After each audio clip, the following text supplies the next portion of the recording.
রাখি পরানোর তো কোনো প্ল্যানই ছিল না সেদিন। আমি বলেইছিলাম এইবারে রাখি পরাতে পারবো না। আর আমি ভিডিওটা শুরু করছি অফিস থেকে ফেরার পথে।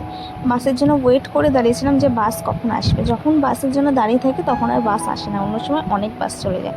তারপরে এখানে বাড়ির সামনে চলে এসেছিলাম। সেই দিন সন্ধ্যেবেলাটা মানে এরকম বিকেল বিকেল টাইমটা আকাশটা দেখে মনে হচ্ছিলো যে শরৎকাল সত্যিই পড়ে গেছে। তারপর দেখছিলাম একটা ফুচকা নিয়ে যাচ্ছিলো। আমার মা চুরমুর খেতে ভালোবাসে বলে মার জন্য একটু চুরমুর নিয়ে নিয়েছিলাম। তারপর আমি ঘরে চলে এসেছি, মা চুরমুরটা খেয়ে বললো খুব সুন্দর হয়েছিল, টেস্টি ছিল, খুব টক দিয়ে ঝাল দিয়ে বানিয়েছিলাম। তারপর আমি ফ্রেশ হয়ে আমাদের গোপাল ঠাকুর আছে তাকে রাখিটা বেঁধে নিয়েছিলাম। তারপর বিকেলবেলা দেখি সবাই চলে এসেছে আমাদের বাড়িতে ওই 7টা-8টার দিকে।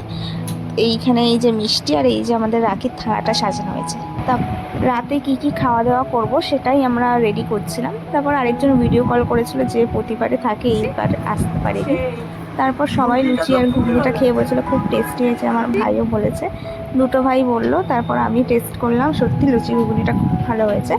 পরে আমি আবার অন্য ভিডিও নিয়ে এরকম মিনি ভিডিও নিয়ে চলে আসবো তোমাদের কাছে। যদি তোমাদের আমার ভিডিও ভালো লাগে তাহলে চ্যানেলটা সাবস্ক্রাইব আর ফলো করে দিও।